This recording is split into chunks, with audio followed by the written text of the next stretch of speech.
flag up at some point here, and then Mr. Mayor, whenever you want to call the meeting to order, it is up to you.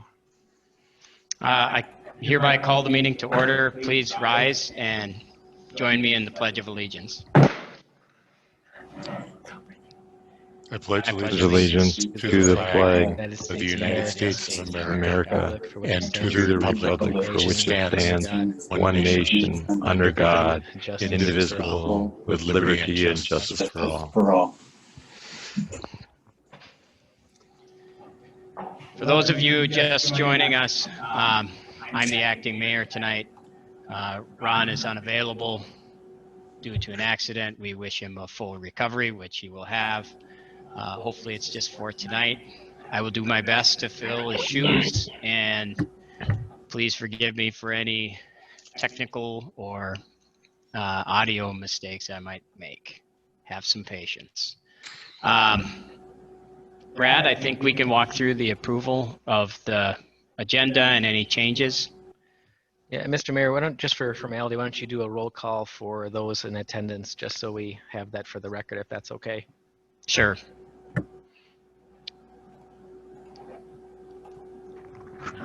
You want to take turns stating your name? Or what, Mayor, what I can do is I can call the rolls too. Go ahead. That's helpful. Yes. Bodema? Here.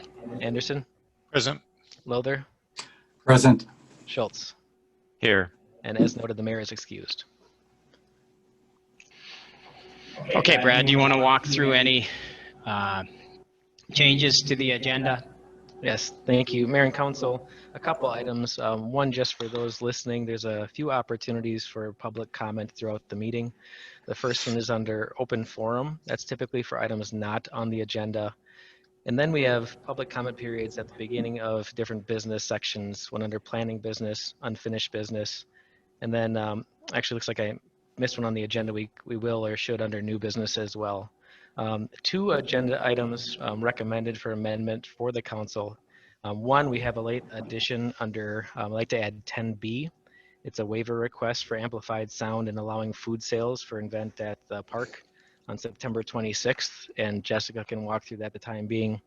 The biggest one, however, is that Eagle Brook Church has requested to pull their application from tonight, just in respect of not having the full council present and respecting the mayor not being here tonight. And so it's requested to pull item 8C off and move that to the September 24th meeting. And as far as I've talked to a few people tonight, it's up to Mayor for your discretion on comments. It would be nice if people could recognize we have a lot of other business on the agenda tonight, and if comments could be pushed forward to the September 24th meeting, that'd be appreciated. I know the council has done an awful lot of work responding to an awful lot of comments and meeting with people, and have listened certainly. But that's up to the mayor and council as far as taking those comments. But Eagle Brook has requested that. So I guess the request is to approve the agenda with the amendments of adding 10B and removing 8C. Does anybody else want to add or subtract anything from the agenda? No. Nope. Okay, I will entertain a motion to approve the agenda with the amendments as suggested by Brad. I'll make a motion. Lothar. Second, Schultz.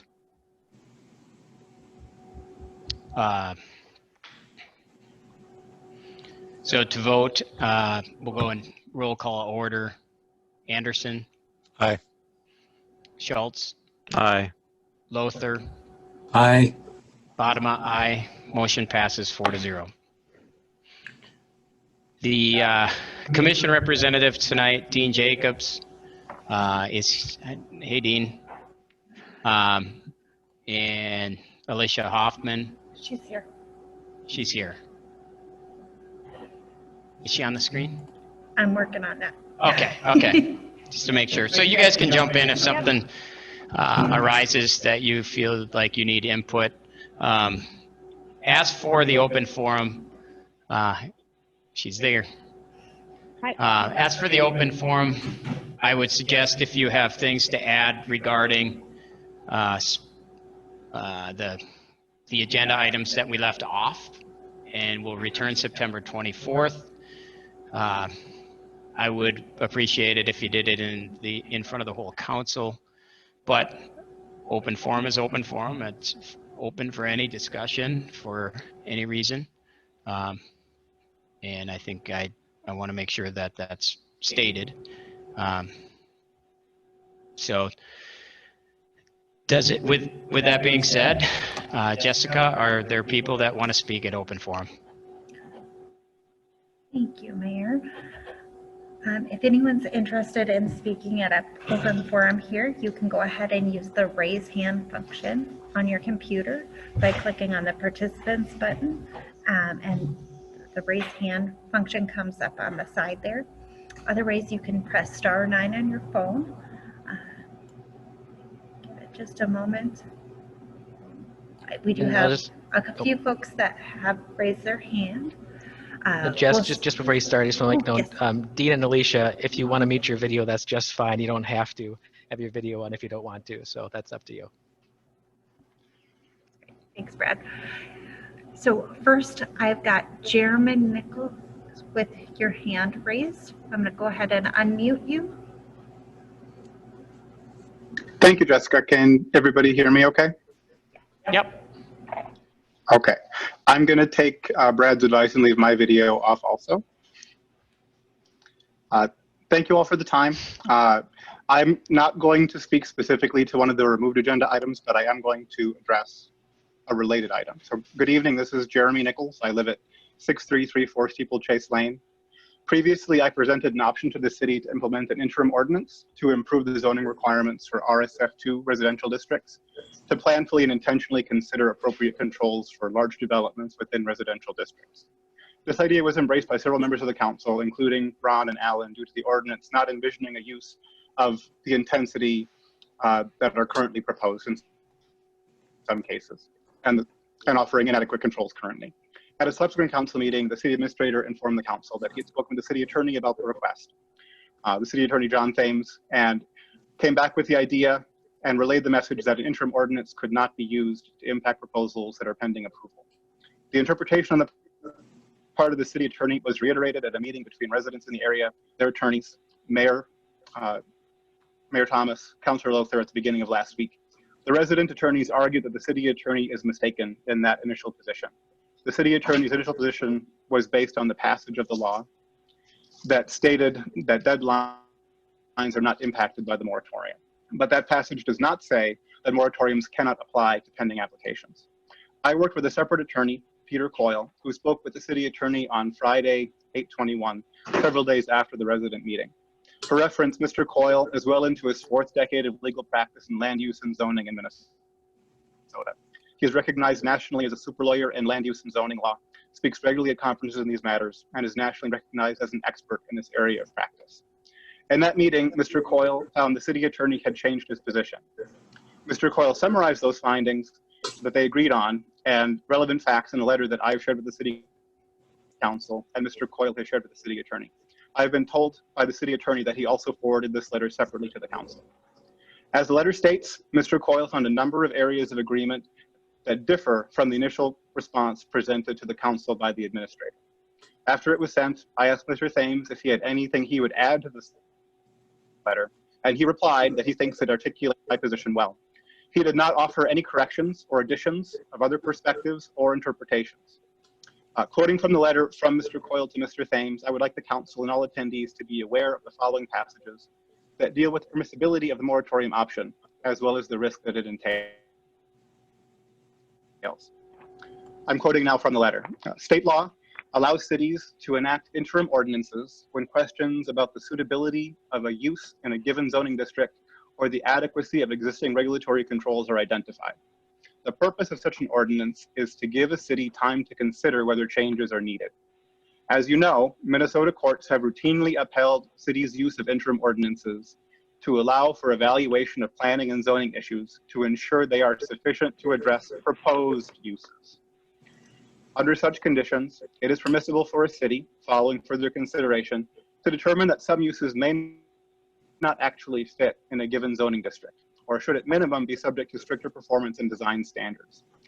State law affords cities broad discretion to adopt an interim ordinance, establishing a development moratorium, and to thoughtfully evaluate whether changes to city ordinances are justified.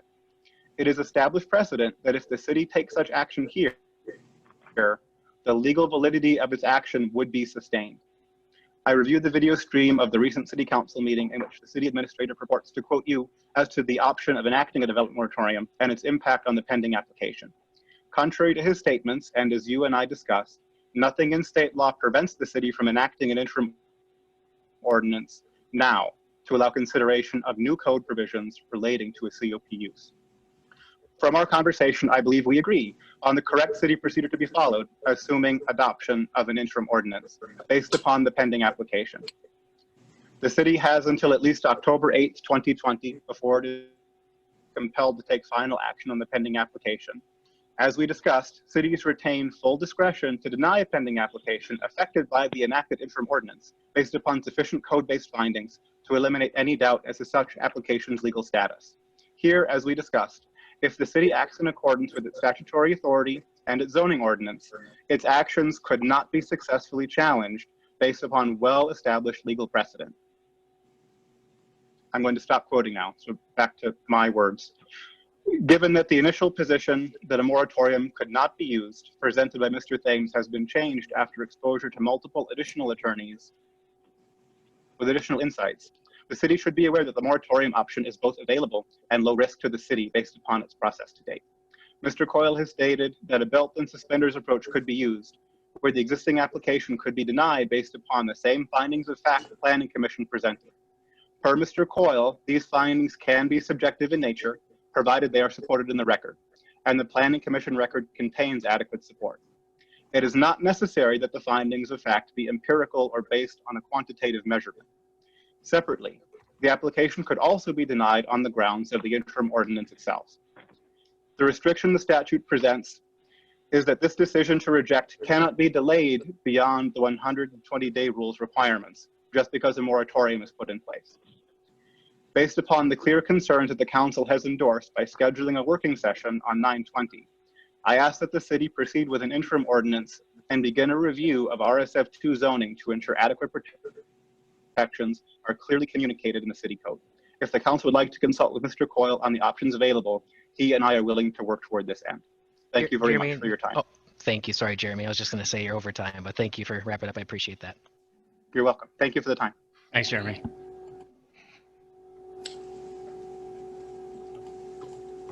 And just for those who are listening too, we have I didn't say it earlier, it's typically a 5-minute timeline, and then I will break in and inform the mayor that the timeline is there and it's up to the council whether they want to extend further. So that's the process there. Thanks, Brad. We do have 2 additional folks that have their hand raised. Manoj Thomas, I'm going to go ahead and unmute you at this time. Did that work? It did. You have to make sure. So mine's not going to be long. I had a quick request since we had a change in agenda approved, and Eagle Brook Church is moving back into September. I'm going into September for a discussion.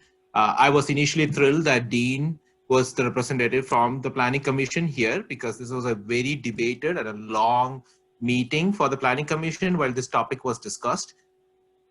We would appreciate if Dean can be back here when we talk about this topic again. I think the Planning Commission's findings are critical and would be hugely beneficial to hear their perspectives that they already have documented to be back in front of the council and available for the council when you deliberate on this issue. Just wanted to say that out loud and have you consider that request. That's all, and I yield my time. Thank you. Mayor, next we have the username CootsJ. I'm going to go ahead and unmute you. Hello, can you hear me? We can. Perfect. This is Jonathan Coots. I live at 19398 Lupine Lane. First off, I just wanted to wish Mayor Thomas a speedy recovery. I hope it's just a small bump in the road for him. And thank you everybody for continuing on with this session in his absence. It is appreciated. I kind of just want to just extend maybe a little bit of what Jeremy Nichols had just spoken to a moment ago about the moratorium.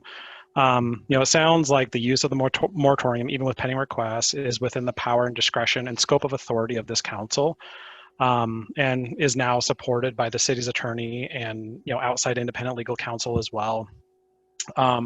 And to that end, I'd also like to just acknowledge that the city attorney, Mr. John Thames, has been supportive in this inquiry, and he has positively engaged with these outside legal counsel resources to further understand the current city ordinances and the precedents in this space, and correctly define what the council can and cannot do.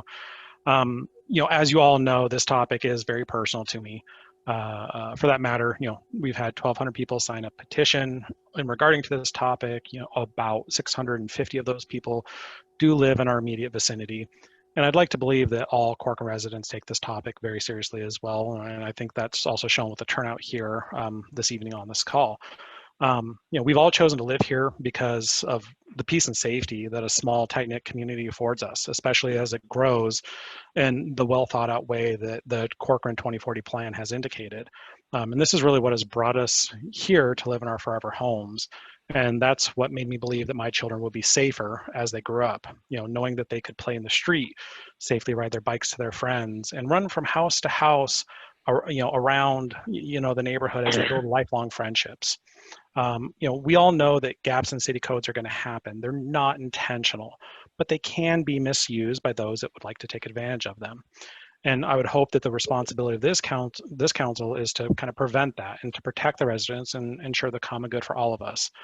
So, really just, to be clear, what I'm really asking here is this: the city use its authority and enact the moratorium with the full support of those of us in the community, the city attorney, and that independent outside legal counsel. That's really all I have. Thank you so much for your time, and I'll yield the floor. Thank you.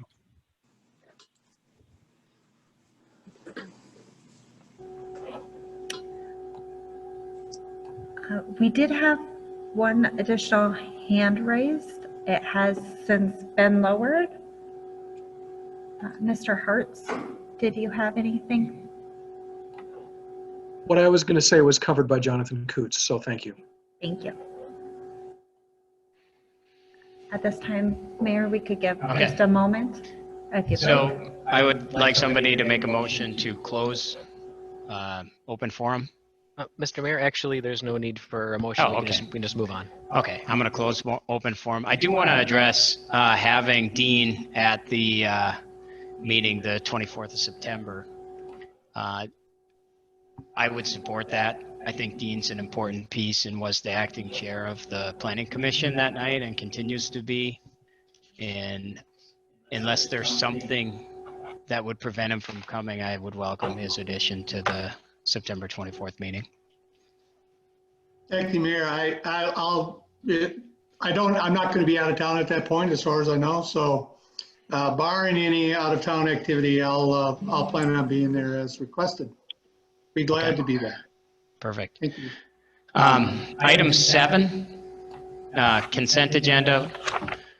We have A, B, C, and D. I will entertain a motion to approve the consent agenda of items 7A, B, C, and D. So I'll moved, make Schultz. a second, Lothar.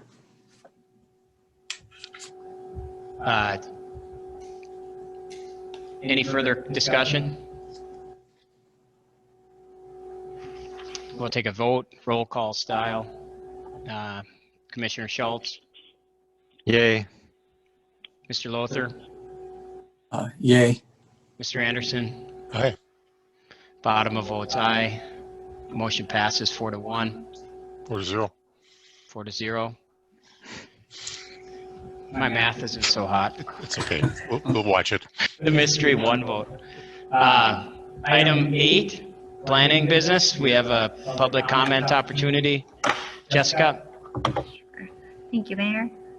At this time, if anyone wants to use the raise your hand function on the Zoom meeting, you can do that by clicking on the participants button and the raise your hand button that comes up by clicking that.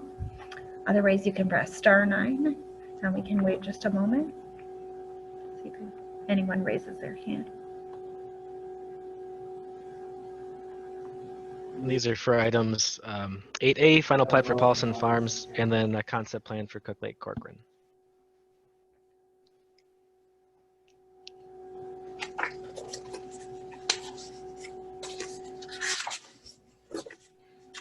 Mayor, at this time, we haven't had anyone raise their hand. Okay, we'll move on to the presentation. 8A, final plat for Paulson Farms. Kendra, I believe, is handling the presentation for that.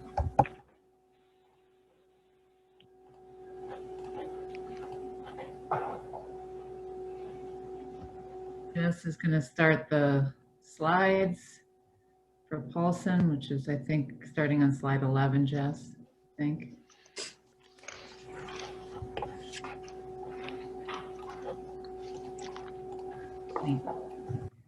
This item is a final plat and a development contract for Paulson Farms. We had it, we lost it. Which is a 20-lot open space and preservation plat. The council approved the Preliminary. Yeah, the slide moving around is throwing me off. I apologize. The council approved the preliminary plat for this OS&P plat on May 28th. And so tonight it's just the final plat. And the discussion with the final plat is it consistent with the preliminary plat? And the preliminary plat, of course, is the creation of the lot lines. Next slide. The next slide, I believe, shows the location of the plat for the audience. Yeah, there you go. South of County Road 30. The property is only currently has one access onto County Road 30, although it does touch the road to the west and plans for future street connections to both the south and the east. Next slide.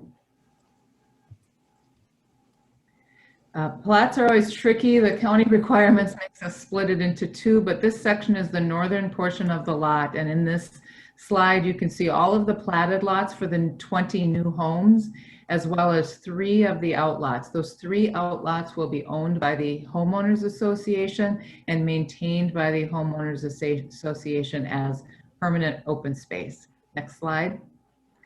The next slide shows Outlot B, which is south of the creek on the south half of the property. And Outlot B will be retained in ownership by the developer.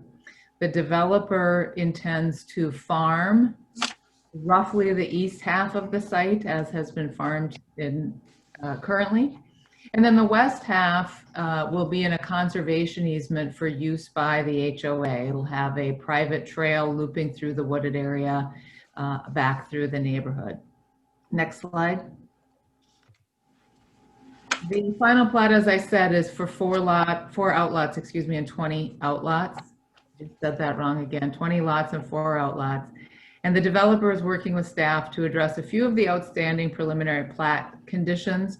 Most of the technical items on the plans themselves have been addressed, but the outstanding issues are typical at this stage, which is preparing and finalizes the open space management plan. How will those common areas be maintained by the HOA? How do we ensure that those get taken care of so they look good in perpetuity? And then preparing the association documents for the easements and the covenants and those maintenance agreements. Next slide. And I'm working with the city attorney on those documents. You've already approved the open space management plan, but I wanted to share it again as a refresher now that we have a little bit more detail. You can see around the wetlands, we have wetland buffer mix, seed mix, which is outlined standards in our ordinance. And then for the common open spaces, they've got a mix of different seed mixes, which are MnDOT mixes, which are a mix of native grasses and flowers that are mixed in there. So how we maintain that is really important to make sure that if it needs to be burned, it gets burned. If it needs to be mown every 3 or 4 years, it gets done. So that's part of what we're working through. And then you can see the ag area in the southeast corner of the site where the ghost plat is. Next slide. So tonight we recommend that you move to adopt Resolution 2062, which approves the final plat and the development contract for Paulson Farms. Happy to answer any questions, Mr. Acting Mayor. Well, does anybody have any questions, comments, editorials? Just for those of us, for those of you at home, we had extensive conversations about this, I don't know, 6 months ago. So we covered a lot of this. So this isn't the first time the council has seen this. It's sort of a formality of reapproving what we already at our initial conversation thought was a good plan. This has a little bit more detail, but it's not different than what we saw earlier. But yeah, does anybody have any questions or statements? Just a comment from Tom. I really appreciate the attention given to creating and maintaining the prairie buffer. That's not easy. This has been farmland, and originally probably it was big woods, and it always wants to go back to big woods, and so it's a challenge to keep it looking like something you'd want to show your neighbors. And so I greatly appreciate that we're going to work hard with the Homeowners Association so that they understand just what a significant task it's going to be to keep that area looking good for themselves and for the entire community. Yeah, it's a big deal. Thank you. Mayor, if I may, you have a question? This is Dean. Yes, Dean. Kendra, now when this came before the Planning Commission, that Outlot B is specifically related to the woods. There was going to be a trail. Now, in looking at the conservation easement here, it says in paragraph 3, the scope of the easement, that constructing anything made by man and taking out trees and walkways and stuff is prohibited. So am I to understand that they're just going to own this, but they're no longer going to be required to maintain a trail in there? Because I remember the Planning Commission had quite a discussion on that. I don't know what you're looking at, but there is a trail in the conservation easement. It will be owned by the developer, but will provide for the conservation easement access for the members of the HOA. Okay, well, again, it's the grant of conservation easement, Outlot B. It's on page 2 under item 3, scope of easement. And it's under A. You know, this is prohibited, that there will be no construction of structures or walkways and no removal of trees. So does that mean there won't be a walking trail through there, or?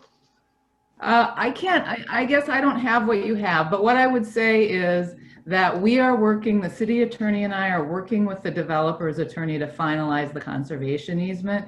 And the conservation easement will prohibit structures, but will allow maintenance of the forested area and absolutely will allow that trail, which was approved. It's a wood chip trail, and that will be part of that conservation easement now, Lot B.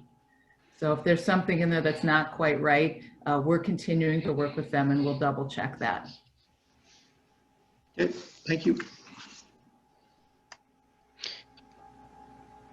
In the presentation, did they show a path? They do. Yes, it's on their open space. But in the presentation we just saw? Yep. Yes. Okay. I don't remember what slide number that was just. Maybe it was 3 slides ago. I just want to. There. So that brown line sort of in the southwest corner that loops from the public street. There you go. Thank you, Jessica. That's the trail. Is that what, Dean, you're talking about? Yeah, it is. And more specifically, we talked about that the trail should run east and west along to match up with that road so that it doesn't have to go between the yards. But in our commission meeting, you know, I know specifically I brought up that, you know, the maintenance of such a trail is nothing, I mean, it's an undertaking. I maintain my trails, and there didn't seem to be any protection for the residents of this little neighborhood, that there would be any assurances that the owner, the developer, would be there to continuously maintain that. And as I just heard someone say, mowing it every 2 to 3 years, you better mow it every 2 to 3 weeks. You know, these types of woodland trails, whether you put, you know, wood chips on it or not, it gets growth and it gets tree branches and deadfall and everything. So, you know, if this is going to be, you know, something that we grant this easement to, and there should be a benefit to the neighborhood, I would say that's one of the biggest ones, because it looks like all of the other easement areas, there's no allowed, you know, walking paths or anything in there. So that would be the only recreational thing that's available to the neighborhood. We had a lot of discussion about it, and as I see in this document, specifically related to Outlot B, it says no walkways are prohibited, or walkways are prohibited. So, yeah, take a look at it, but it came in the packet that was sent to me for this meeting. Well, it's probably important to note that it's my understanding that any trail in Outlot B is only going to be in existence until Outlot B is developed, at which point the trail goes away. And that is correct. And that is correct. Yeah.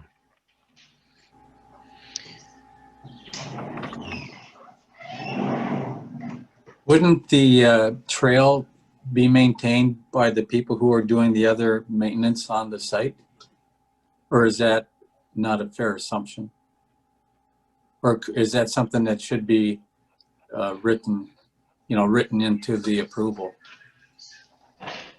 Mr. Mayor, would you like me to answer that? Yes, I would love it.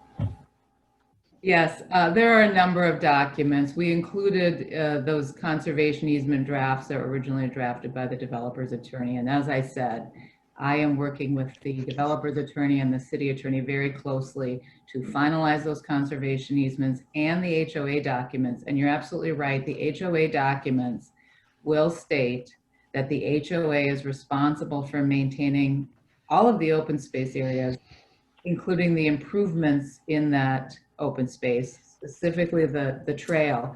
But when I was talking about mowing, as Council Member Anderson knows, when you restore a prairie, you don't just mow it like you mow your lawn. You have a maintenance plan where typically every 3 years you'll either do a burn or a mow, and that's what I was referring to, not mowing the wood chip trail. But yes, the HOA has a piece of the covenants that specifies how they will collect dues and how they will hire professional firms to maintain that open space. Kendra, can I ask a question about the conservation area in general? Mm-hmm. It's I guess is it public property, or No. is it property specific to this neighborhood? It is private property. Outlots A, C, and D will be owned by the HOA. Yeah. And those are ones that wrap around the lots, and those are likely to remain open space in perpetuity. So the conservation area, is that a program like Hennepin County, or is it just a lowercase conservation area? Lowercase. Okay, so because this is all private property, if just speculating, if they never mow that trail ever, and it's sandbirds and buckthorn, that's an issue between the owners of the property and members of the HOA and the HOA itself. Is that correct? Or is is the city somehow involved in? The city does have the ability, just like on any other private property, to come in and maintain that space. If there were buckthorn and invasive species, we can go onto anyone's property and correct that. In this case, we're writing into the documents that I said I'm working with the developer's attorney and the city attorney to finalize. We're including language that says, if the city needs to come in and maintain that open space, we will assess it back to the homeowners association. Sure. Okay. Thank you.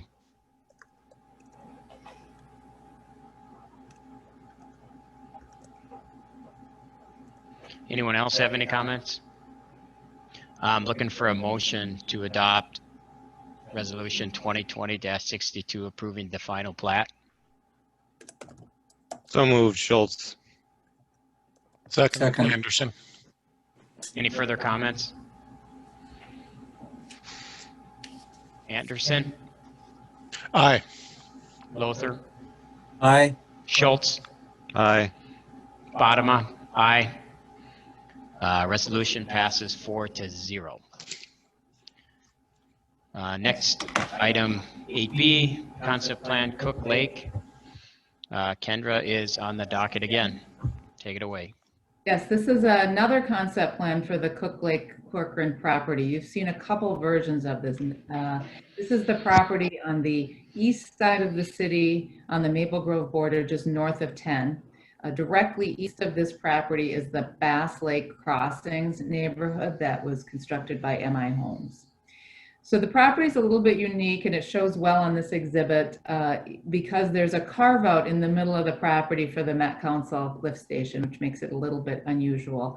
And then you can see the north east corner of the site is wetland floodplain for a DNR wetland.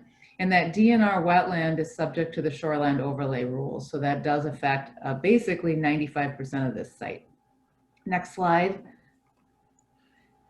The developer has a new concept plan, which was in your packet, and they're requesting feedback on this new concept, which includes senior co-op by Applewood of United Properties. You have heard from them before on this property. It's proposed as 100 to 110 unit senior co-op. Additionally, a 4-story, 200-ish unit market rate apartment building, a 32 unit memory care facility, and a almost 13,000 square foot New Horizon daycare facility.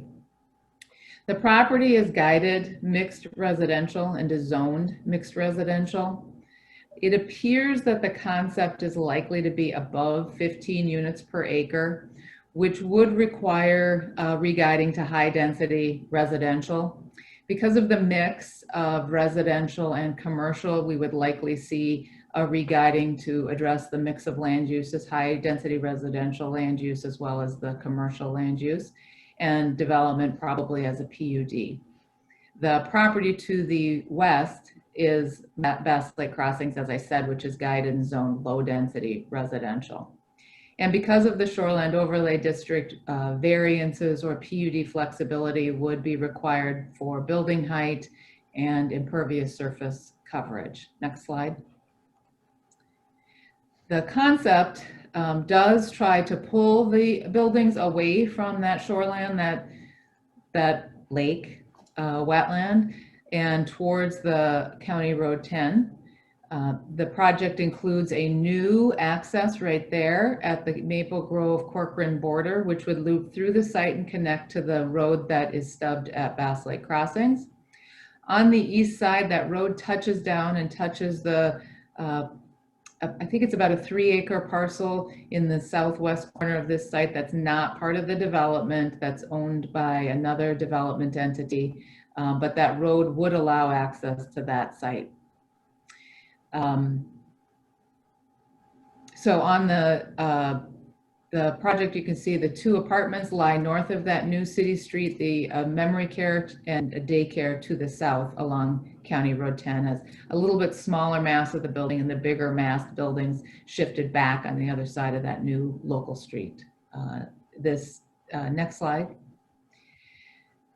This concept is really here tonight for advisory comments. Advisory comments are just that, advisory and non-binding, but the applicant will use them as they make decisions about whether to move forward and how to move forward to address any questions or concerns or other feedback from the council this evening. So we ask that you provide commentary on this concept for the developer to use to make decisions. Before we start that process, Brad, they had sent in a presentation at the last hour today, and I don't know if you had a chance to discuss with them whether they wanted us to wait until 2 weeks from now and go over that presentation before we discuss this, or if we should just proceed ahead Part of this, for the council's sake, is we have been clear with people when they want to give a presentation to the council that they have the information to us. What is it, the Wednesday before? Well, Mayor and Council, typically it's been as long as it's in the packet as generally yet. I will say there was actually 3 emails that were sent over today, one pretty early this morning, actually 2 from this morning, and then 1 pretty recently that was the New Horizon portion. But with that, I did inform Beth and team about the council's desire on that. Again, you guys have seen it. So with that, I can definitely open up to if Beth wants to talk for her team. And again, I think the council has seen most of it. So unless you're not able to provide feedback, we could certainly put it on the 10th to provide additional feedback. But that's up to the council if they felt they've had enough time to look at it. I think it's worth stating that the reason why we ask for presentation material a week in advance is so we have the opportunity to see it. The packets come out on Friday, the week before. This meeting's on Thursday. And I'm probably the most strenuous advocate of having presentations early because we want to look at them. We want to check data. We want to have good questions. The applicant then has an opportunity to address our questions at the meeting. And my request has been, especially of professional organizations who give presentations a lot, to have it early for us. This doesn't apply to things that come up last minute or just presentations by citizens. In this specific case, it's one that I would prefer to see the material in the packet so we have a chance to look at it and study it.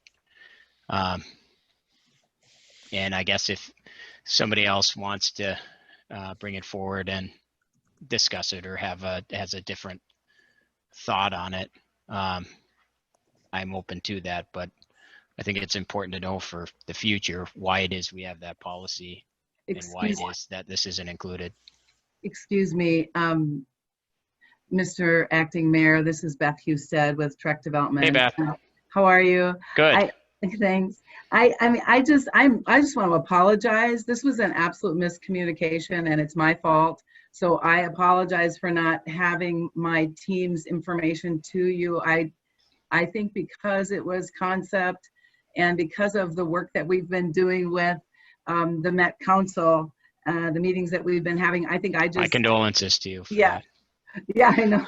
Well, actually, we've made progress, and that's what I wanted to share tonight. But I want to be respectful of your time and your process and how you want things presented. So my apologies for not getting you the information sooner. So I think this just, I apologize. And if you'd like me to wait until, what, 2 weeks? Well, this is the reason why, Beth. It's not necessarily directed at you, but I've seen a lot of presentations where they try to slip by stuff that doesn't pass scrutiny or things that we need to ask tough questions about. And I've asked Brad, and the rest of the council has agreed that we need time to look at a presentation so we can have good questions. I know you've been before the council before, but I guess, does anybody else have input on this particular topic? Mr. Mayor, if I could I will say the Applewood Point information was very similar from what's been seen before. And I think the other 2 items were just very helpful. I think people can generally picture what a daycare looks like and what they are. It was just a helpful, quick presentation. And then a little more detail on the memory care that was, again, just helpful. But I don't think it drastically changes the general feedback of what you would need to provide regarding level of density, transitions, those types of things. I think it was more just really helpful information that hopefully you got to see before the meeting anyway. I think that those things aren't going to be as big of a concern for the discussion, but there are bigger, I think, topics to talk about specific to this. I think the supplemental information is just kind of that. I think that the heart of it's in the packet already. So I think we should move forward with what Beth wants to present and provide feedback at this time. Okay. Okay. Okay, well, good evening, Mr. Acting Mayor and members of the council. I'm Beth Husted with Trek Development, and you have, most of you, not all of you, have seen me before. In 2018, we presented a concept sketch plan of 344 units. It was a combination of the St. Therese 200 units of continuum care. It was 125 units of apartments that were 55 plus market rate. And then it was about 19 to 20 single family villa lots along the lake. And in 2019, we came back with a less dense combination of the new member of our team at that time was Applewood United Properties. And that is a senior, it was at that time 100 units of senior for sale co-op units, and it was the same 19 to 20 single family villas along the lake, and then it was attached townhouses on the west portion of the site. And before you this evening is a revised concept of approximately 310 units of 110 units of the Applewood and 200, I'm going to say 200 units of market rate apartments, and a daycare by New Horizon Academy, and a high acuity memory care by the Hampton companies, and it's a Sweet Living Senior Care. So what I wanted to kind of bring before you this evening is an update on our work with the Met Council. When I presented this concept to the city as a possibility of coming before you for approval, they said to me that it would be very important for us as a developer to get feasibility funds into them so that they could study the cost of this intersection at Brockton and CASA 10. I call it CASA 10, so County Road 10. I know it's the main intersection, and interestingly enough, this intersection is unique.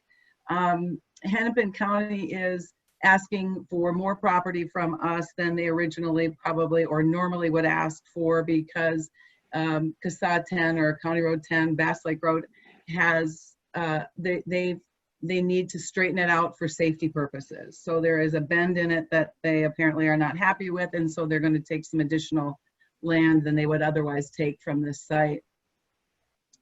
And this is also an access point to the east, the city of Maple Grove. The project that I did get approved at the city of Maple Grove for 42 single family lots just to the east. And that is now is under contract with a new developer, and they are coming back in for 59 single family rental units. And they have presented their concept and are going on to Planning Commission with that. Did you say the units or lots? At one point I thought you said well, it's lots. lots, but it's units. They're detached single family homes. Okay. It's like yeah, there's a project in Maple Grove called Watermark, and it's similar to that. It's a high-end or luxury single family home rental with an amenity and a pool, and okay. So yeah. And then this is also in 2012, the Met Council purchased a permanent easement from the Schomers, and I call this the Schomer property. At the time, they were clients of mine, and we were discussing the development of this site. But in 2012, which was prior to my involvement, Met Council came and purchased a permanent access easement right at this intersection point. That easement goes back to about an acre piece of property, which Kendra referred to, in the middle of the site for the Met Council lift station. I think they call it their L80 lift station. That has since been constructed, but the access has not been built. In 2018, Met Council approached the Schomers and myself and asked for another access point. And basically the reason they needed a different access point was this was just too expensive for them to build. It's, I don't know if you're familiar with the site, but it has on both the Maple Grove side and the Corcoran side, there's a big depression and hole that needs to get filled to bring it up to the elevation that this intersection can happen adequately.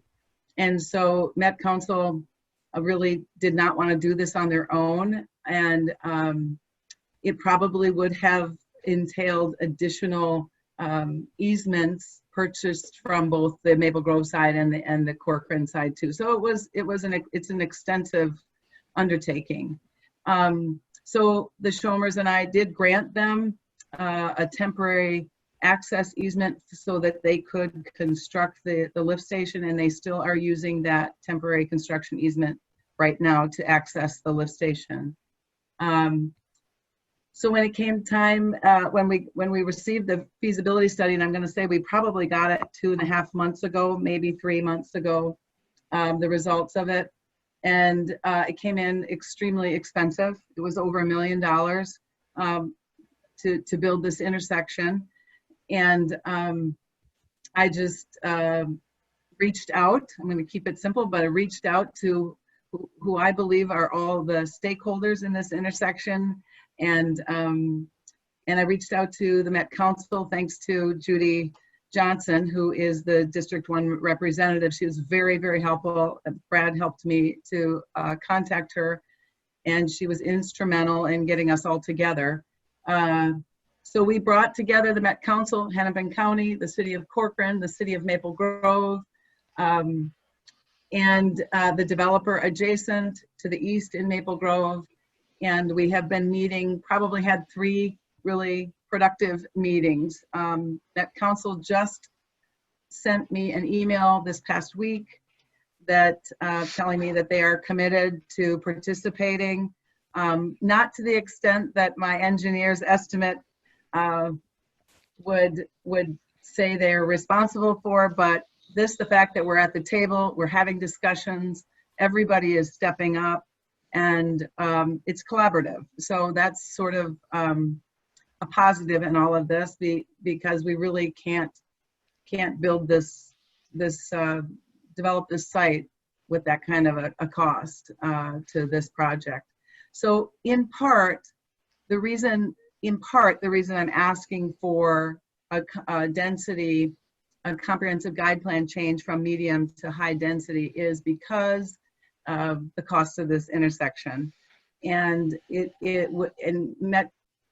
City of Corcoran is not able to provide financial support for it. So I asked if we would possibly be able to uptick the density so we could, help to pay for that intersection. So that has been, that's where we're at with Met Council, and that's kind of my update on that.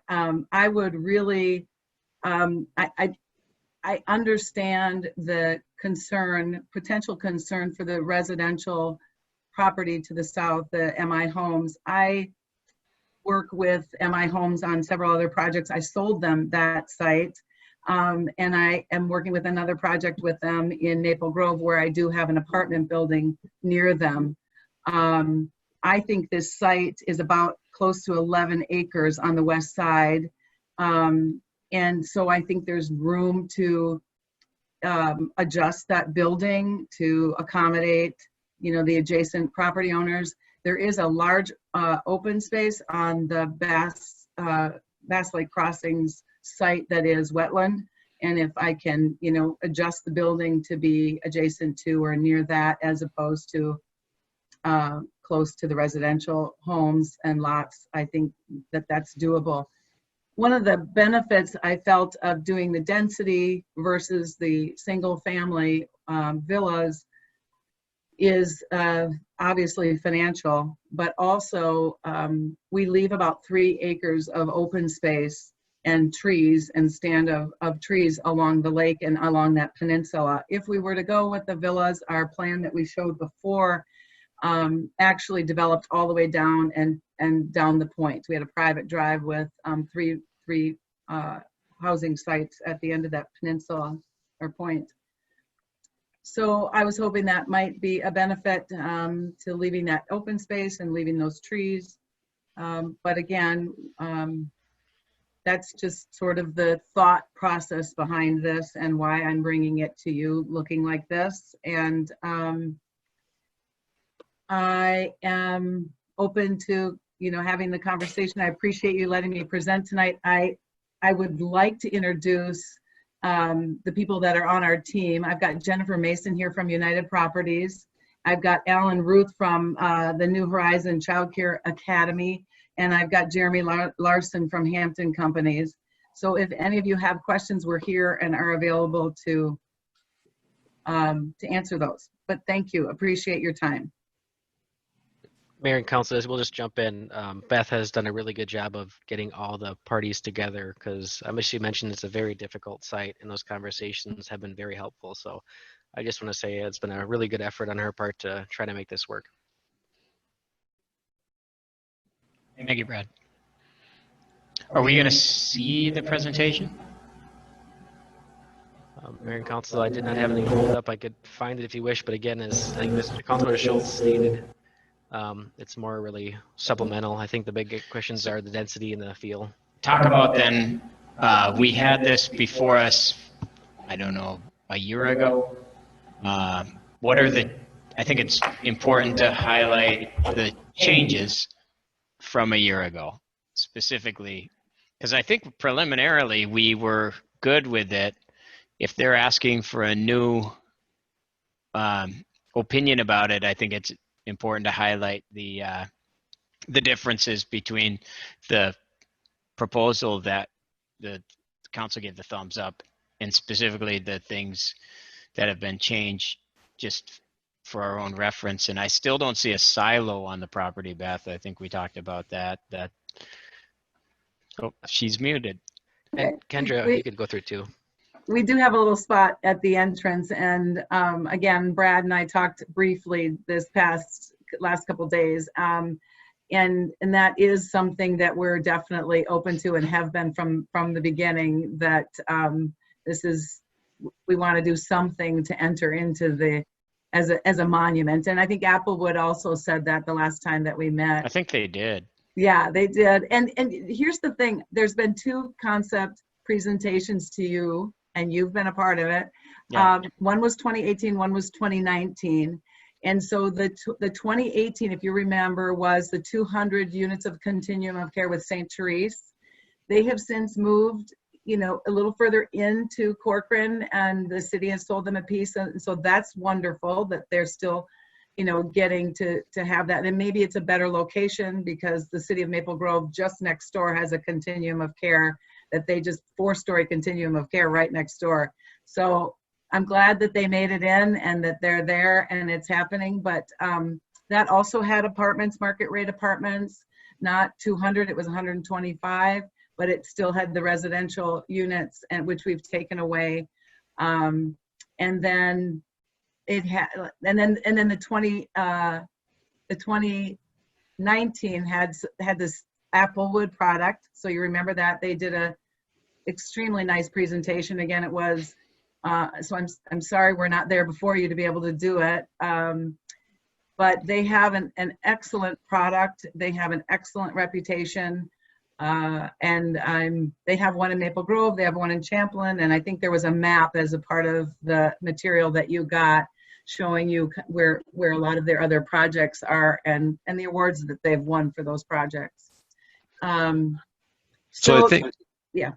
I was just going to say, I think in our packet, the original plan from 2018 was included, but not the revised plan from 2019. I think that's correct. I noticed that too. So, I mean, if we're going to talk about differences between, it's probably not even beneficial to talk about what comments were given in 2018. And honestly, I can't remember the plan from 2019 other than the discussion between of basically there were condominium type where people were actually purchasing, and they talked about the amenities in the building. Even a wood shop was, I think, was discussed, or project area and whatnot. So I don't. Yeah. So what I was trying to do is to just give you generally an overview of the differences of the three of them. And in 2018, we were asking for 344 units. Yeah. And we did not have a daycare and a memory care. And I wanted to just clarify, the memory care, it says 32 units. It's not technically, I don't think it is a unit because it doesn't have kitchens. It's high acuity, it's memory care. They have sinks, and in some of the units they have a microwave. That's it. So most of it is high acuity care, and memory care, and they do not have kitchens in those. So I did not include that in my count. But the difference with this is that we are adding a daycare and a memory care, and we do have the apartments, the market rate, and we do still have Applewood. So the Applewood Senior Co-op. So it is a variety of housing in that right now I don't think the city has. And I did hear comments from Planning Commission and Council the previous time that that the city has a lot of senior and senior one level single family, the villas, and they were getting a little bit concerned. Now, MI Homes has been interested in this site. Problem is I have such an expensive, number one, I have an expensive intersection that has to get built. And number two, I did listen to the comments about the same kind of product, and Bass Lake Crossings, both on the north side and the south, has that product. So I felt that this was a good location for the multifamily, considering what is going on to the east and considering all the road improvements and construction and intersections that have to be built. So. Mayor and Council, just looked at the 2019 plan. Essentially, it was the Applewood Point 18 twin homes, and the remainder was the detached villa product. Oh, or attached townhomes, actually. Yeah, 18 twin homes, correct, yep. I think the most significant difference is that because we'd have another apartment building, a 4-story apartment building, we'd have to recode the area to high density rather than medium density. And I would say that for the council to consider, we're going to have a high density area with 2 4-story buildings adjoining, or abutting, I guess, not adjoining, a 1-story neighborhood. That's, I think, would be a consideration for me. Not necessarily against it, but I think I'd have to have more detail on that. I mean, so it's a density issue and another 4-story building issue. Other than that, I think the mix of offerings is a good mix. I guess you have to sell it. I think it'll look fine and matches sort of what we're looking for. But those are the big sticking points I think the council should consider, in my opinion. Yeah, I think I would agree with you, John, that the 4-story apartment building, the people in Bass Lake Crossings are probably not going to be too happy looking into the side of a 4-story apartment building in the home that they just purchased. That's probably going to be one of the biggest things. So the daycare center is a great idea. I know other councils have, in the past, that has come up where people have pushed for that idea in the city in hopes that there would be one at some point. My other concern that I want to point out to the developer is that you are directly across from Lions Park, and I don't think there's any intention by this council or future councils to do away with Lions Park and the offerings that they provide. So I think whatever you develop, it's got to be noted in there that that park is probably for here to stay for a long time to come, unless there's a major mood change within the city. But this is the first time I think we've seen market rate apartment plan that has come to the city that I'm aware of in the time that I've been. The last one was market rate too. The last one in this development? Yeah. Yeah, it was a senior 55 plus market rate Oh, apartment. that was okay. So because I thought the last time it was the purchase, Yeah, the last time it was a co-op, Beth. It was the co-op and the Twin Homes. Okay, Oh. I'll just clarify years. 2019, it was Applewood and attached townhomes. In 2018, it was St. Therese Continuum of Care and senior apartments. So it's always been, and they were market rate. yeah, but those were age restricted at that point, right? At that point, that was the idea, correct? Okay, these are non-restricted market rate apartments. So it's a little bit different. I don't think we've had one of those that have come to the city that I'm aware of. Right.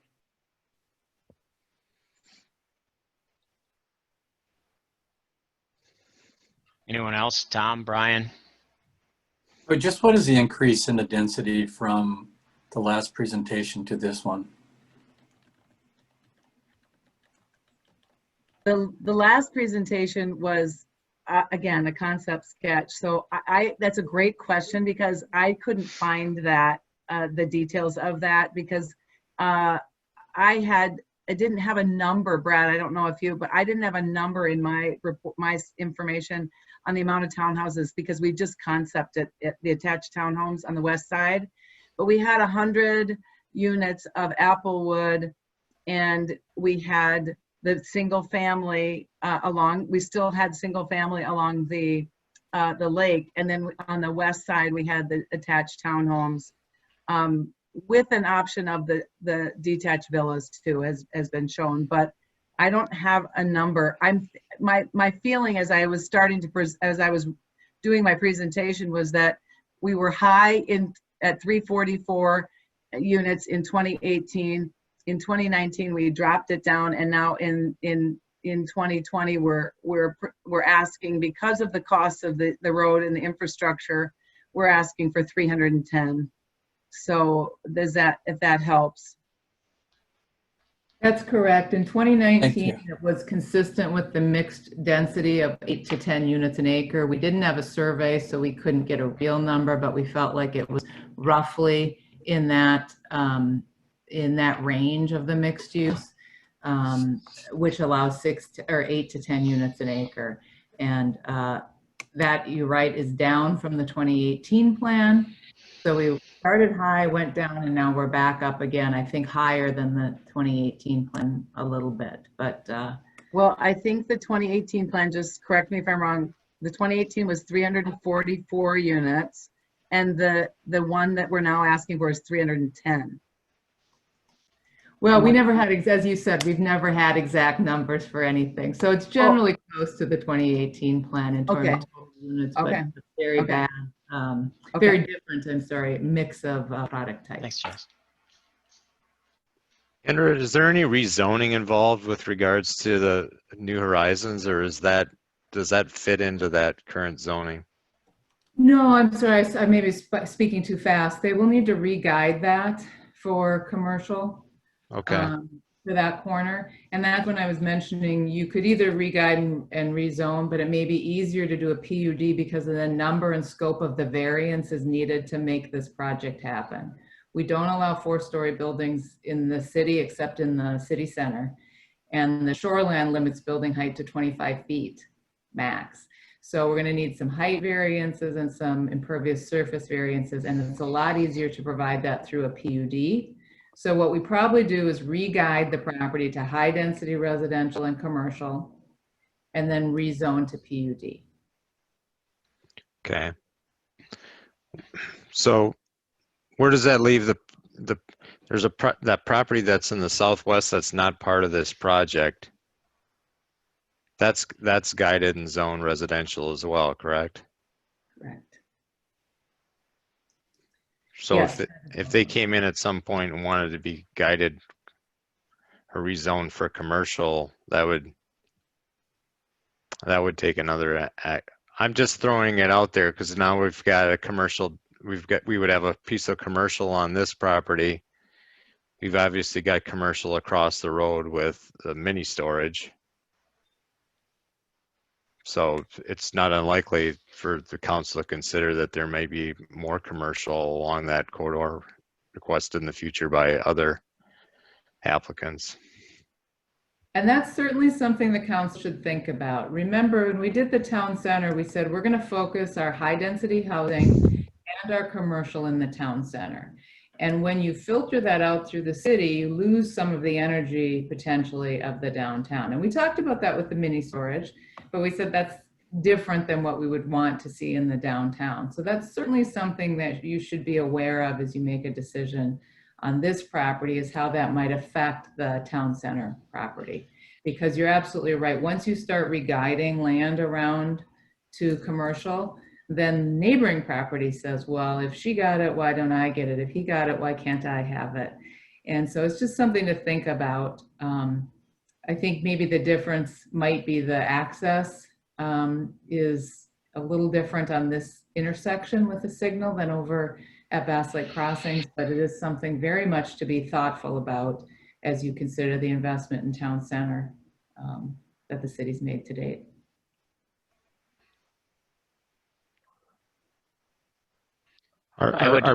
Sorry. Go ahead, Alan. I was just going to say, is the proposed senior unit 4 stories as well? Yes, the Applewood, the Applewood Senior Co-op is a 4-story building. Yes. Okay.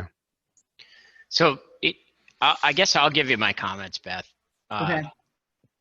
I think before our last meeting, I don't think I sent him, I might have sent him to somebody, a picture of these drab 4-story apartments from like suburbs from around the metro, and they just looked terrible. That's all I was thinking about, was these 4-story apartments that we see. Mm-hmm. And you know, they look nice when they're new, and then 3 years later they just look bad. So in order to have 2 4-story buildings, I remember coming into the meeting and I was, in my mind, I'm like, there's no way I'm gonna like a 4-story building, thinking of those old, crappy 4-story apartments. But then you showed us your product and it looked different and it looked nice. And I think I commented, I wasn't ready to say no, and then you changed my mind. So I know you've done before, and I have enormous reservations about 4-story stuff still. So I would, you know, we're supposed to give comment, and this isn't a go ahead to start with the bulldozers. I would have reservation about the 4-story, and I would, but if it's the right kind of structure, as you've shown us in the past, I think it's something I could get behind. I'm not as concerned about the commercial moving down the road, because it's not as if we're aiming to have the commercial property you mentioned in the town center. So for me, I think you've got some details to work out, but I'm not against the concept that you're discussing here today.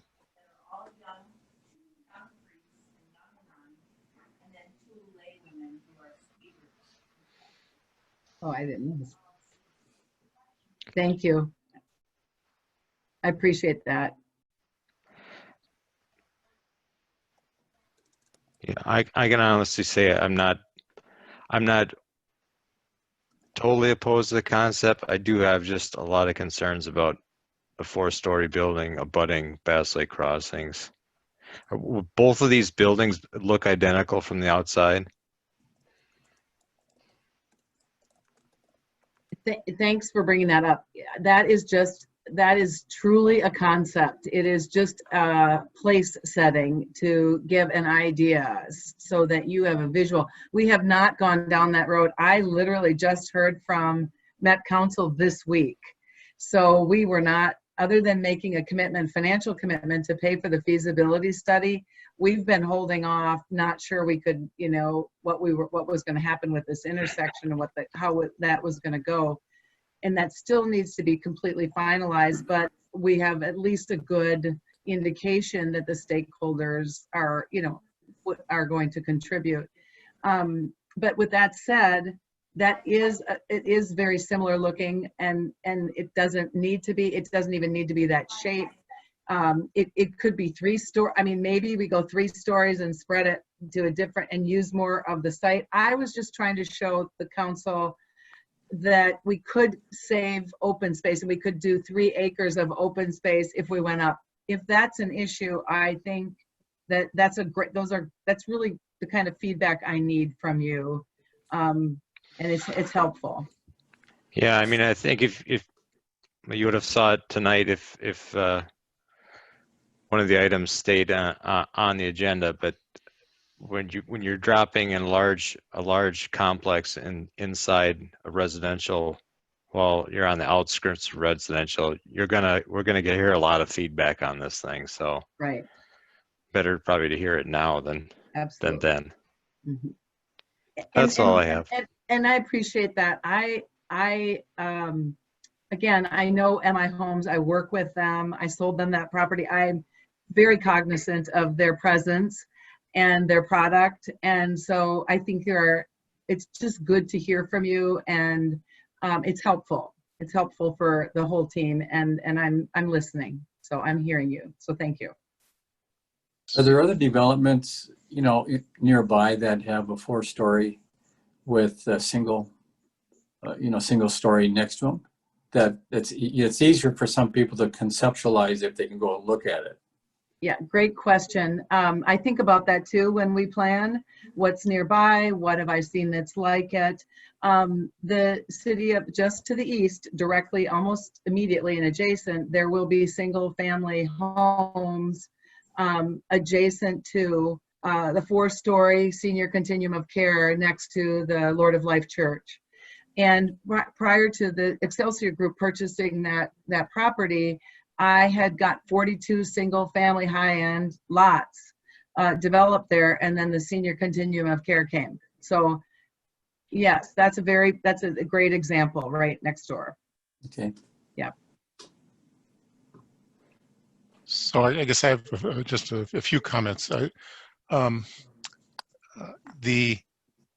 look of the 4-story from the Bass Lake Crossings Road it's too big, too close, just in general. I know that we're looking at other big buildings in Corcoran, and I think there's a difference between 25 feet and 160 feet. There's got no room to berm here. There's, you know, the sight lines are pretty much already determined. So it's a tough sell for me. It's partly the size, but it's the size and location together. And then I see that I like all the parts. I'm happy with childcare. I'm happy with memory care. I'm happy with senior units. I'm happy with co-op. I support all of those, but it does feel like too much in too small a space. And I think I have a better understanding of why you're doing that. It's because it's a really expensive site to develop, and I want to appreciate that. And I think I have a better understanding that you've left that northern part undeveloped so that it can be an amenity for the people living there. And that's good. And I certainly would want to see lots of detail into exactly what it was going to look like, because as it looks like now, it looks like kind of any other sort of suburban development. We like Corcoran to look different than our neighbors to the east, and to highlight that sort of what makes Corcoran different is that we do things differently in a way that is kind of kinder just all around. So that 4 stories is really, really big. I like the idea that you've got this road running parallel to the highway. That's good. I like that a lot. And that, but it's sure is a lot of homes in a really small area. Yeah, but yeah.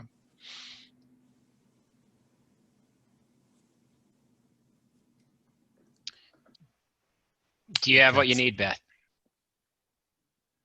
I do. That was helpful. Thank you to all of you for your input. It really makes me able to go back and work it. So thanks so much for your time. I really appreciate it. Thank you for coming in again. Yeah. Take care, Thank you, Beth. Beth. Thanks, Beth. Thank you, Beth.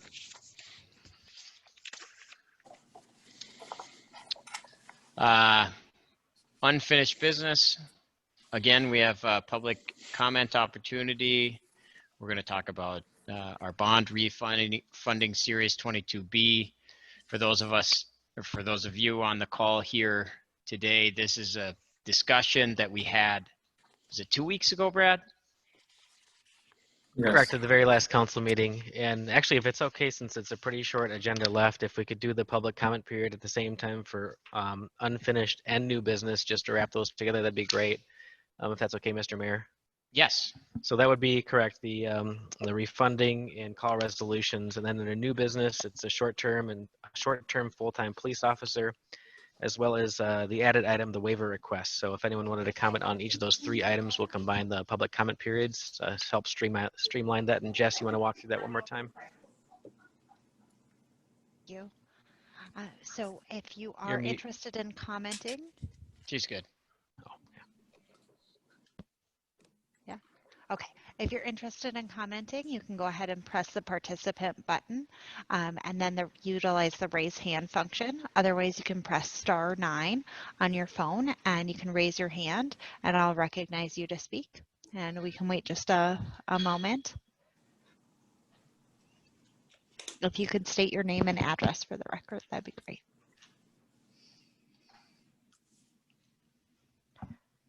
No one has yet, but we could wait just another moment if you'd like. I'm sure people are dying to talk about refunding the bond series 2020B. Okay, I think we can close the public comment. Unfinished business, 9A, bond refunding 2020B. Mayor and Council and Mr. Mayor, as you teed up, this is something we discussed about at the very last meeting, and it's time to take action on this item, which is kind of exciting, actually. We have an opportunity to refund or essentially refinance bonds for the Public Works facility. We're anticipating savings over the term of nearly $400,000. The anticipated rate of the refinance or refunding would be around 1.4% as compared to 2.7%. As I mentioned last time around, we actually were less than 1% with our last bond sale. So there's a resolution for that. And then there's a second resolution to call some bonds, Series 2014A, pay them off early essentially, and save another $12,000 in interest. So there's 2 resolutions in front of you that we're looking forward for approval. I'm looking for comment. And I'm also looking for a motion to resolution 2020-65, issuance and sale of approximately 3.455 general obligation capital improvement refunding bonds, series 2020B. Do I have a motion? So moved, Schultz. Second, Lothar. Any discussion? Vote Anderson. Aye. Lothar. Aye. Schultz.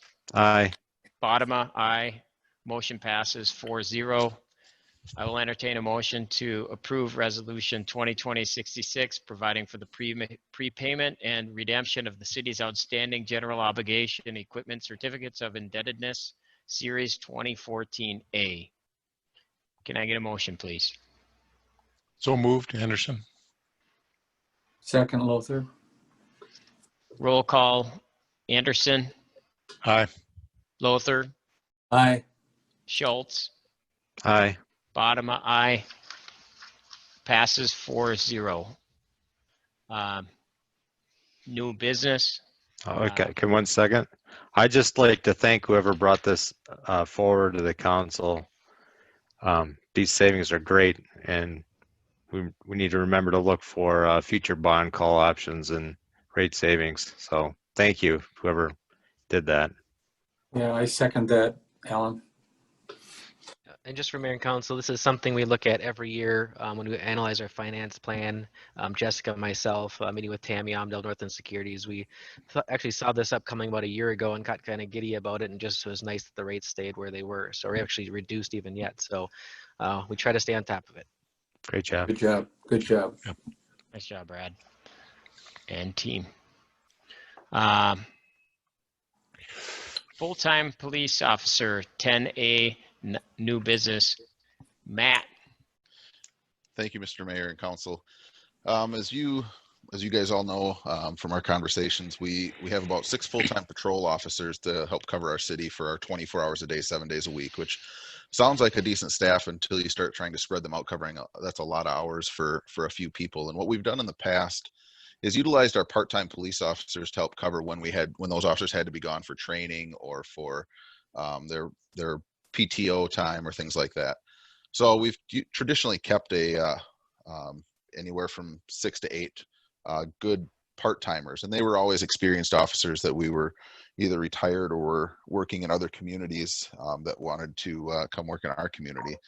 Well, as you know, over the last couple of years, the willingness for people to extend their careers has diminished, and also people's willingness to take secondary employment in law enforcement is down. So our number of part-time officers has dropped dramatically over the last couple of years, and that's really based on the number of available candidates. And what we've done, what the outcome of that was, is really we had to occasionally deny training or PTO requests, and just to make sure that we had our coverage that we needed. In January of this year, one of our full-time patrol officers went out on medical leave, and he has not returned yet, which made things a little bit tighter yet, and we ended up having to have some forced overtime for some of our full-time officers. And then in July 2020, a second patrol officer is now out on medical leave and is not back yet. So we're right now we're currently struggling to find some coverage to make sure we're getting our shifts covered. And we're starting to exceed the allowable hours for our part-time officers. So what we're looking at as staff is requesting authorization to hold an internal hiring process for a short-term full-time police officer, and authority to appoint the selected candidate to the position. For expediency's sake, we're looking at currently looking at our qualified internal candidates, as that we've already backgrounded them, vetted them, been through the psychological examination, and it's a rather lengthy process to onboard new police officers. So if we have an internal option, we'd be wanting to look there first. The intent for the position would not be to exceed 364 days or until we get back to full staffing. When you do the full-time temporary, that position does become eligible for benefits same as a full-time police officer. Now, the wages from our current officers out on medical leave are majority of that is all covered by an insurance policy. So we're, regardless of whether or not we choose to move forward with this short-term full-time position, we still have to fill their hours. And it's just a matter of we're going to run into legal issues with only using part-timers to do it. So I did go through a breakdown on the wages. I think that ultimately at the end of the day, there's probably going to end up being a wage savings when you calculate less forced overtime, but it's really impossible to predict how available our part-time officers will be or what shifts would be picked up. But the real hard cost would be in the benefits that this position would be eligible for. So I'd be willing to take any questions that any of you might have or any points of clarification. Matt, I have a quick question, and that is with the 2 officers currently on medical leave and their wages being paid by insurance, the money that would normally be taken from the revenues for the city, are those now in essence being saved and available to pay this position, or would it be additional revenues to pay this position? Well, we still have to cover those hours with our part-time officers or with the forced overtime. So yes, they're saved, and then we have to spend it again to try and cover those hours. So we don't incur we don't incur a significant additional liability at that point. And Brad or Jess, feel free to jump in and correct me if I'm stating that wrong, but. Oh, that's correct. The main item is really the benefit addition as compared to part-time, but we do feel we can accommodate that within the 2020 budget without having to make any amendments. And ultimately, it comes down to is we need coverage, and we could really use the help. So Matt, this is would be an officer who is currently serving part-time in Corcoran? Well, that would be our goal. Is to we'd run an internal process and open it up only to internal candidates, internal qualified candidates at the time. If we failed to find one, then we would probably look to go external. But I think at this point, I think our hope is that we could look to our internal candidates. Yeah, I really support that. They would be able to hit the ground running on day one. They know the roads, they know the people, they know how things are done in Corcoran. And I think that's a tremendous advantage for us. And I have to say, just in general, I support full-time people rather than part-time people. I know it costs the city a little more in benefits and such, but I think you get folks who are much more engaged with the entire process than having somebody who is only around part of the time. So I think this is a great step. I fully support it, Matt. Thanks, I agree. Alan? I have no comment. I support this. I talked to Brad, and I didn't talk to Matt earlier, but I definitely support making sure we've got adequate police coverage in our city and well-trained officers. And if we can hire somebody from within, that's better than having to deal with somebody from outside. And then I have a question on the short term. So it won't roll to full-time unless we budget for it and have a conversation around that, correct? Correct. That's really the 364 days. So staying under the 1 year mark they would remain as an at-will employee. And that's, the only difference would be is depending on if a status changed with our officers that are out on leave, and we just don't have any way to foresee what the end of those timelines would be, as far as either coming back or opting not to come back, or unable to come back, whatever that circumstance is. We just don't know what the future holds. But yeah, that's why it's limited at 364 days or until fully staffed. So I support it, and I also want to address the two officers out, and I think I speak for everybody here when we say we miss them and we love them and we support them, and we can't wait for them to come back. So I will entertain a motion to direct staff to hold an internal hiring process for the position of short-term full-time police officer and authorize the city administrator to appoint the selected candidate to the position. So moved. Schultz. Second, Lothar.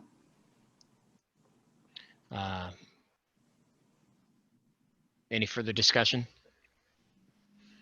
We'll roll call vote. Anderson? Aye. Lothar? Aye. Schultz? Aye. Bodema? Motion passes 4-0. Item 10B, Jessica? Thank you, Mayor. So we received recently a request. So I do apologize for the late arrival. We received this on Friday, and we're looking through the proposals. But we do have a proposed event for the Maple Grove Football Booster Club. They are looking to host a beanbag tournament at City Park. Generally, we wouldn't necessarily have events that folks, if they rent the park, wouldn't generally bring it to council. But the reason we're bringing this event forward to council is because they are requesting to have a food truck there for those people who are attending their event. So they're looking to have a food truck that day, sell to the folks participating in their beanbag tournament. The beanbag tournament is in the morning, and then the final teams go play at Malone's in Maple Grove. So they would be their only part of the day, but they're looking to utilize the park for their event. As part of that, they'd use a PA system. Did I hear you say Malone's in Maple Grove? Yes, following. What's wrong with finishing the tournament at the stanchion? Were they closed that day? I don't know that I can speak to that request. Maybe they should go play their tournament at the Maple Grove Park, and then go to Malone's. So I can't speak to why they're looking at hosting their event here rather than in a different location. But generally, like I said, we wouldn't generally, if someone's utilizing the park, we wouldn't generally ask for permission from the council. But in this case, because there's a PA system that they're utilizing for their event, we're asking council for the sound waiver, and then looking to have a request to allow food sales of that food truck for those in attendance. The group would, if approved, be submitting a reservation to the recreation coordinator if the waivers are allowed. They also do have a COVID-19 preparedness plan as required by large events that staff has reviewed and we've given some feedback on. And so just really looking for to see if council is willing to utilize this. Currently, the city doesn't have a special event ordinance to handle requests like this, so that's why we're in front of you today. And I would note in our city parks, they are allowed to bring 3-2 beverages, but they are not planning on selling any alcohol.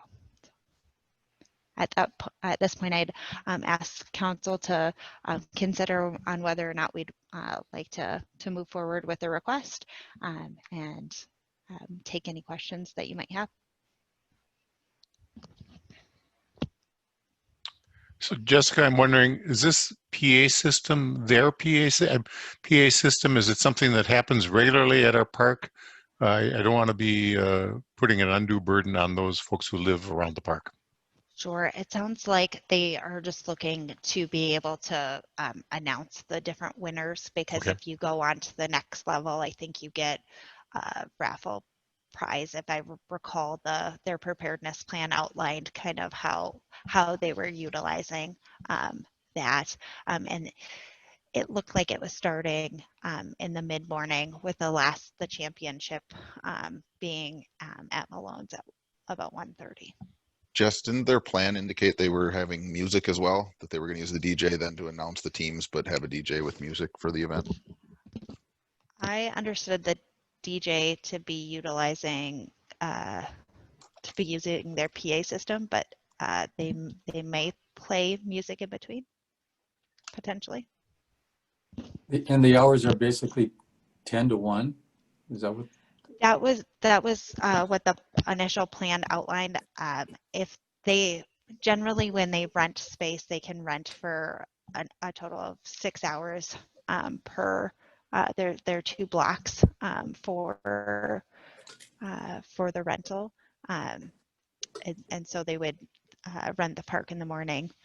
And there, at least as their event is outlined, it would go until 1:30, Okay. where a championship. Now, some folks could stay at the park and, continue to utilize our park and enjoy the space, but the final championship is outlined to be held at Malone's. What part of the park is this going to actually take place at? It would be on the multi-use fields, I believe. The soccer and t-ball fields or whatever they are? Mhm. Okay. Yes. Okay. And they are currently proposing 16 pods in their preparedness plan. I think I'm the most senior member of the council right now, which is sort of telling. This is my 4th year, but I think this came up and we had our first outdoor event like 2 years ago with this. It was at the stanchion where we had food and beverages and music. And the comment from the commentary from the council was, this is going to be the first time having something like this outside in Corcoran. I don't know if you remember that, but there was nothing negative that came from that experience, was there, to give us any indication that we shouldn't just be okay with it? Not to my knowledge, but it certainly if Matt or Brad received any feedback, I'd be happy to let them chime in. I know from a process standpoint, the stanchion was the first time we had done a liquor license, temporary liquor license approval for a special event. So since we said back at the time, this was a test case for whether or not this was okay and it went fine, I personally have no objection to it. The council could certainly put a cap on the sound waiver if that's a concern. For example, if you wanted to allow a sound waiver from 9 a.m. to 2 p.m. or something, just to give a range, I think that's probably acceptable too. So if you do have a concern about it being too early, too late, you certainly could limit that window. Don't they already have a limit on the rental?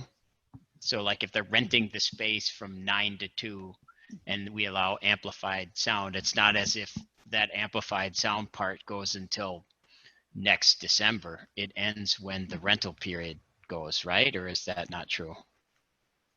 I would believe that we can limit it. I think we can certainly limit it to what the time period of the reservation and make that known to them. Okay. Is there a sound limitation on how loud the sound can be? I mean, if they turn up their mics and you can hear it up in Fletcher, is probably something we don't want. Well, we don't currently have a way to measure the disturbance. So our current ordinance, basically says that it's, they can't be a sound that would disturb surrounding properties. But and then we're obviously a little bit more strict. We outline specifics for construction time and things like that. But during the day, obviously, it's a lot more lenient. Now, one distinction to make is there's, the stanchion has a little bit different setting around it as far as residences and people that may be, as compared to the park or other places. So really what the noise waiver does is if it's granted, it's, if there are complaints, it's that they followed the people holding the event followed the proper procedures, received authorization for an exemption from the noise enforcement. And that's usually the response that if somebody called from the police department, they say, hey, I hear noise, I hear music, and I'm not sure what's going on. We'd say, oh, it's an event over at the park, and they've gone through the proper process and received the appropriate blessing. And it's similar to when you would receive the waiver for weddings or things like that. This is in a city park. There is a couple more residents maybe closer by than the stanchion, but it is, I guess we won't know what the event is until it happens. So. Yeah, I understand that, and I understand that it's hard to regulate, but it's just it would be expected to be able to hear the noise from 10 and 50 on both sides of the park. Do you hear it from Larkin Road or do you hear it from County Road 30 is the next question. If you can't regulate it when it's that loud, it's a little worrisome, but I guess we'll see. Sorry about that. Most of the sound systems. Speaking of regulating noise. Yeah, most of the sound systems that would be used in an application like this don't have that kind of throw to it, and so I don't think it's going to be. There may be some people in the vicinity that will know there's something going on, but I just don't think it will rise to the level of any real serious disturbance. So yeah, I'm not as concerned about it given the hours of operation. Right. It's not like it's 10 at night. Right. So yeah. Maybe the beanbag tournament is so compelling that we want the volume high enough so that the whole town hears it, and Maple Grove. Well, there is professional beanbag. Yeah. Yeah, I think they call it cornhole. Or it's a cornhole tournament. Yes, exactly. Yeah. Yeah. Do we have any further discussion on it, or should we take a motion to authorize food sales waiver and waiver of amplified sound Saturday, September 26th, 2020, with the caveat of that the sound is during the rental period and I guess within the regular old noise. I'll make a motion. Lothar, I'll make a motion. A second, Anderson. Any further discussion? Anderson? Aye. Lothar? Schultz? Aye. Aye. Bodema? Motion passes 4-0. Item 11A, southeast water main easement acquisition. Brad is going to walk through a closed session process. The city council is going into a closed session to consider an offer for real estate under the authority of Minnesota statute 13D-05 subs 3C3. The city is permitted to close a meeting in order to consider offers and counter offers for the purchase or sale of real or personal property. The city council is going to go into a closed session to consider an offer for real estate. Following property is subject to the closed meeting. 7400 County Road 16, 19835 Larkin Road. Property ID 35-119-23-44-0001, addressed at 220 Hackamore Road. Council and staff participating in a closed session to mute audio and video for the Zoom meeting they are currently in. I have to read that. So, And Mayor and Council, just to recap here, and for those watching too, we're going to keep this meeting live, the Zoom meeting. The council and staff that are attending are going to mute our video and audio. Then we're going to maneuver to a different meeting link, have our closed session, and then come back and potentially take action back in this meeting. So this meeting will stay live. We'll bow out and come back. I guess if I had to guess, I don't know, 15 or so minutes, something like that. Depends on what the council wants to talk about. So with that, it is 8:46. We can recess and we'll be back whenever we're back. So I'll see you on the next link.